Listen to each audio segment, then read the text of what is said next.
Now have this standalone session. I would like to invite the presenter, Mr. Vikramjiet Roy, the Managing Director of Maccaferri Environmental Solutions. In fact, they, with their ideas, their technologies, they are bringing in sound engineering solutions to create a better life and a better environment around us. So I invite him for his talk, which is on sustainable and innovative solutions for physical infrastructure.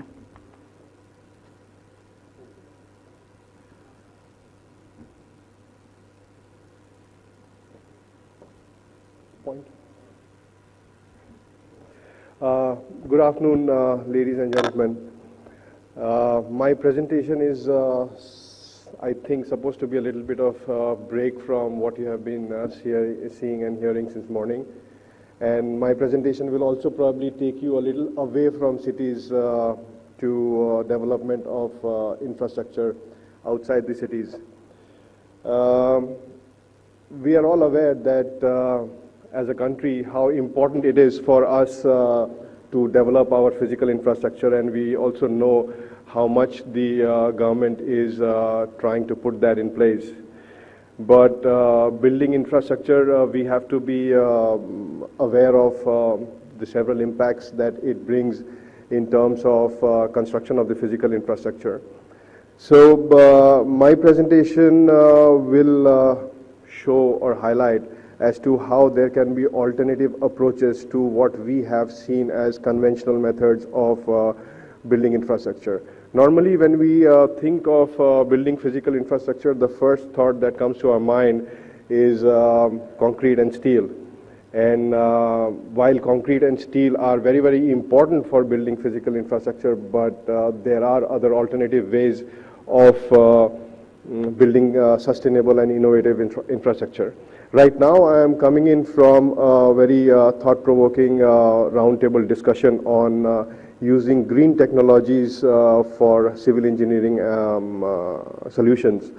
And I was talking to several eminent leaders and personalities in their respective fields. And the kind of ideas that we are talking about in terms of taking the infrastructure construction in India in a strong, sustainable and innovative way forward is very interesting indeed.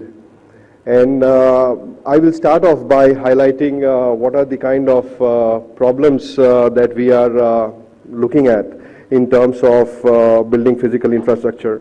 So we see that, you know, whether it's because of climate change or how we are maybe disturbing the ecological balance, we see a higher spate of natural disasters, earthquakes, landslides, tsunamis, and these are of course affecting the population not only in our country but globally. Then there is a general depletion of natural resources which makes it difficult for us to construct at the pace at which we want. A high or an increase in carbon emission is of course impacting the climate, and we must have read in the newspapers that we are about to sign as a country the climate pact, and that would in any case bring on us the responsibility, each one of us individually or collectively, to try and support our government to be able to use methods or technologies which can support the reduction of carbon emission. Land acquisition for building of infrastructure is also a major concern, and it has been a bottleneck for us. And of course, the rapid pace of infrastructure construction demands a lot of financial input. So we really need to look at what are the most optimized ways of building the infrastructure. Should we look at initial cost versus the life cycle cost? Our approach to sustainability and innovation is that we do focus on green solutions. We do focus on building with locally available materials. We focus on having or using products or materials with low carbon emission and low cost, which emerges from lower cost of transportation. And of course, the assets that are being built also should be such that they require low maintenance, so that the savings that can be implemented from the low maintenance can then again be reused for building further new infrastructure. Flexible solutions rather than rigid ones, so that we are well aligned to the natural geography of our land and conditions. I will quickly take you through some of the projects that have been implemented where such innovative or green approach has been considered. And I would invite you to focus on the positive impact achieved of the slide so that you are able to understand that these kind of technologies or approaches are really well-meaning for our future development.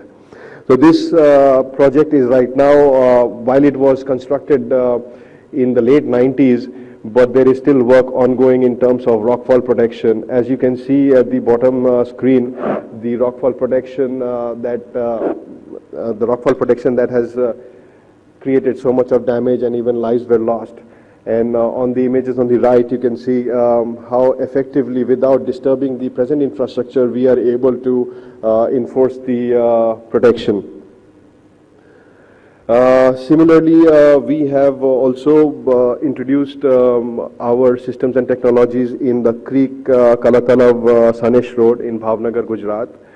Once again here, the available of construction materials was a challenge, and constructing this road and infrastructure was a challenge. But by introducing these innovative materials that you can see on the right and on the top left, that we have been able to help the client in actually being able to construct the road. Similar projects are being executed in difficult areas like Bhuj, where the geographical terrain is so intimidating that normal construction of road infrastructure is very difficult, and hence the reliance on modern and innovative technologies. One such other project that we are working on is in Bihar. It's a Gangapat Expressway, where again it's the use of these modern products and technologies which have facilitated the construction of this expressway.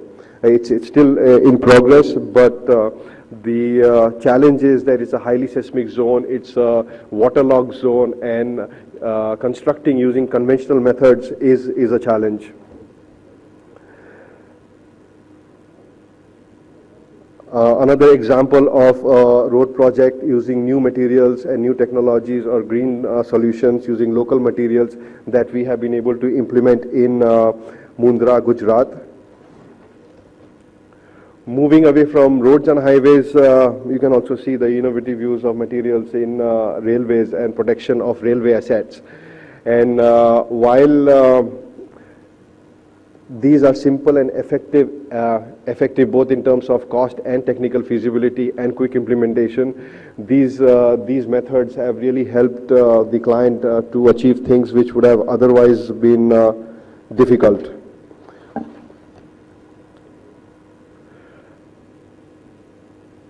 Another example in the railway assets, here the positive impact that we have achieved is reduced maintenance, which saves cost, elimination of use of graded sand and gravel, which means we are basically preserving natural materials which are used up a lot in construction. And of course, the projects are completed in a much faster time so that the assets can be used by the common people.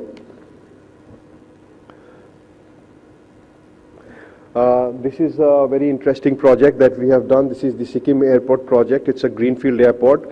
And the construction of this airport, because it's in a hilly region, envisaged construction of a 80-meter high retaining structure, which is the highest of its kind. In the normal circumstances, the conventional method used to construct these retaining structures would be concrete. But when you use concrete, the whole cost of the project becomes so unfeasible, and the technical feasibility just does not remain.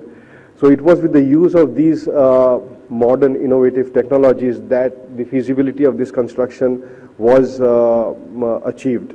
And this project is near completion. And as you can see, when I talk about green solutions, when we are doing cutting, filling, or disturbing the nature, we are actually putting it back together so that once the construction is done, and you as a layman are looking at the structure, you wouldn't even feel that there has been any civil engineering construction which has been done on this kind of structure.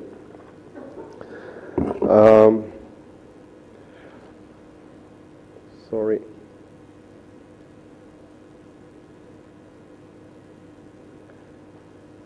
Yes, coastal and marine applications where we are able to use these technologies to restore our sea beaches to normal standards where they are constantly getting eroded. And this is not only important from environmental point of view, but also very important from a social point of view, because erosion of sea or coastline is brings about a significant environmental impact on the population which lives along the coastline. Another example of a green solution for a retaining structure which is completely green on the Sabarmati riverfront. Reclamation of important land which is becoming more and more scarce. We are able to construct vertical structures. Then promotion of vegetation and self-draining structures. This is an important project which had a significant impact on the local population. As many of you may be aware that the floods in the northeastern part of the country on the river Brahmaputra are massive. They do so much damage to local land and population. We had been given an opportunity to work on a 2-kilometer stretch to protect the embankment, and this is again a green and innovative solution that has been achieved. We are also involved in the mining sector to bring about green solutions. We all know that when we are mining, we are taking what Mother Nature has to offer, but we seldom think about restoring the things back to normal so that the natural balance can be maintained. And I think we are proud that we are able to introduce solutions with which we can actually do that. Some of the other mining applications that we have implemented. Then of course even in urban infrastructure, to be able to add to the aesthetics of construction, to be able to use locally available materials, to have faster construction and to deliver value to all the stakeholders.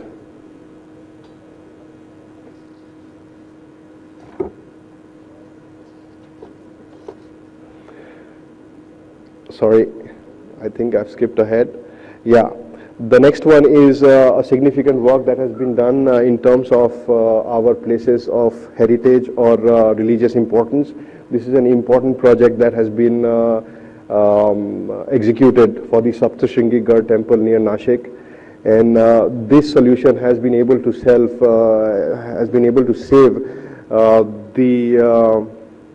the disciples or the followers who have been, before the solution was implemented, were exposed to the danger of rocks falling and accidents happening and lives being lost. So in a general sense, this slide will show that our promise is a sustainable and innovative solution always. As you can see that there are various aspects of civil engineering in terms of either infrastructure construction or environmental management or even disaster mitigation that can be done using very effective solutions which are green, which are modern, which are contemporary, which have several benefits in terms of financial, social, environmental. And as a last slide, a brief introduction to Maccaferri, the company which is doing it. It's a global company based out of Italy. We have been present in India for the last 20 years. We have carried out more than 1,000 projects all across the country. And in our own way, we are trying to contribute to the development of infrastructure in as special a way as we can. Thank you for your attention.